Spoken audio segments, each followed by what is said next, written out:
Wherever I go, I ask people, what is it about Turning Point that you like the most? And hands down, people say the stories. Well, there have been stories that have impacted me probably just as much as the audience. And when the producers asked me who I'd like to bring back for the anniversary show, our next guest quickly came to mind. Their story was one of the most powerful stories I have ever produced.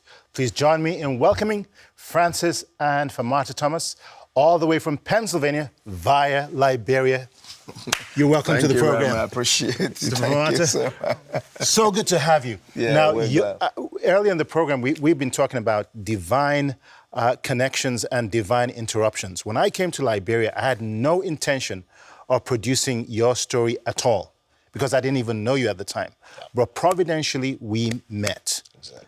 And the long and short of the story is that your wife was once a heroin and cocaine addict in Monrovia, in one of the worst ghettos. You were an evangelist who used to go and preach in the area, and one day, her friends, who were prostitutes, called you and said, come pray for a friend because she's dying. Exactly. What happened? It's amazing. Again, that brings to mind many years ago, and I'm excited. First, let me appreciate God for you, for the opportunity for many to hear the stories around the world. Like you just said, her story, it's an amazing one because she's done everything. And then when I remember on that day when the friends came over to me to come and pray for her and get her, I met her. I don't know whether she's still alive. All I know is that she was just breathing one because of the overdose of the heroin. So what I did was I did pray for her, and she came to herself a little bit, and I asked her whether she has a home. She said, yes, my mother lives in so-so area. She was just managing to talk, and so I made my way to her mom. When I got to her mom looked at me, and when I mentioned her name, she said to me, I don't want to hear anything about her because I don't have hope in that girl. Take her back. She said, take her back. She said, just forget it. If you don't bring her here, you can take her back to where... Because what I literally did is that I took her from where she was. Because when I found out where she was, I took her, I lifted her up. There was no car, nobody was around because it was getting late already. So I literally lifted her up and took her to the house. So when the mother finally saw her with me, she got more mad. She said, I told you not to bring this girl to my house. You know, she was saying it, she was crying at the same time, telling me this is done. And so, but I convinced her, and she reluctantly agreed. Famata, how did you end up as a heroin and a heroin addict and as a prostitute so early in life? My friends took me and my friend told me that something about, do you want to get high? And I said, high is like. They said, make you feel good. And I did it the first time, the second time, the third time. I got addicted for 13 years. I remember the interview I did with you. It's been probably almost 15 years. But one of the things you said one hit is too much. And 1,000 never enough. And 1,000 never enough. Literally, your life was hell at that time. Hell. So what happened on the day that you OD'd? Do you remember any of that? The day I overdosed myself? Yeah. I had some money, and I remember when I went out and I slept with a guy, and he gave me a lot of money. So I went in the ghetto, and I got high so much, but the dope was too much in me. And then I saw the life of God leaving me. I saw the life, the Zoe. I saw my feet begin numb. My hand could no more move. But the people in the ghetto, you know, everybody in the ghetto is an addict. And Famata Thomas, being from a Muslim background, my parents are Muslim. But among my friends, when I used to go to school, there was a prayer they used to pray. Now I lay down to sleep, I pray the Lord my soul to take. So in the midst of the ghetto, I just lift up my hands. I said, God, don't let me die.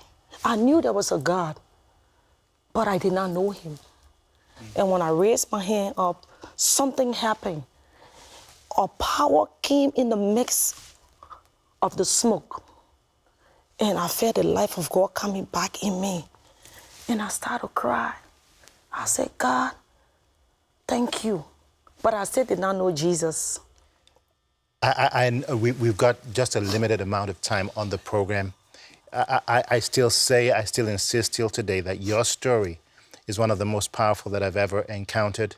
And God brought both of you together eventually as husband and wife.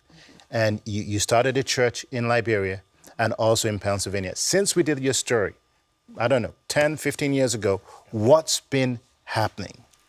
A lot has happened. Your daughter was 13 years old. I know she's about 24 She and married is. right now. But Right. ministry-wise, what's been going on? Yeah, it's been a lot going on, and I will let her come in. But let me quickly chip this in. God has been good. We were successfully able to build a halfway home. 3, where we go back and get some of her friends, take them into this halfway home, and then reunite them back to their family. And it's been very awesome. We are the only church that has 6 services on Sunday. In Monrovia? In Monrovia. Wow. It's the only church that has 6 services on Sunday. And the largest crowd of any church gathered in a stadium is the one we have once in a year. Wow. It's called Glory Night. And that is where, and that night, ghettos are shut down, clubs are shut down, because they just look at her and say, listen, we got to go to Famata's meeting tonight. We're not going anywhere.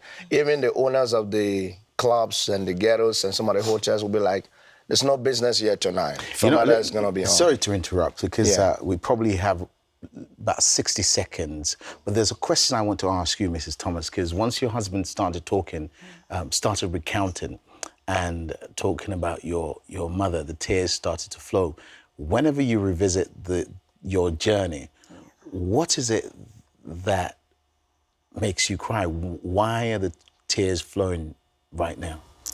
Because I think about a lot of my friends that died smoking dope, and I had the privilege to be safe. I'm grateful to God. One of my friends, I went in the ghetto to minister to her, and I said, do you believe that if I can change, Jesus can change you? And she looked at me, she said to me, Famata, I don't know, I don't think so. And I look at her in the face, I call her name, and I said, you know why? If heaven is not real, I got nothing to lose. But if heaven is real, what will you do? Wow. And she looked at me and said, Famata, I will make a change. And I tell you today, a lot of pastors are changed. A lot of my friends no more take drugs, and they are all believers. You know, Famata, Bode, I just want to say a very big thank you to both of you for joining us on this 20th anniversary edition of Turning Point. You indeed are trophies of God's grace, and I believe that greater things are in store for both of you as a couple and also in your ministry. Again, thank you.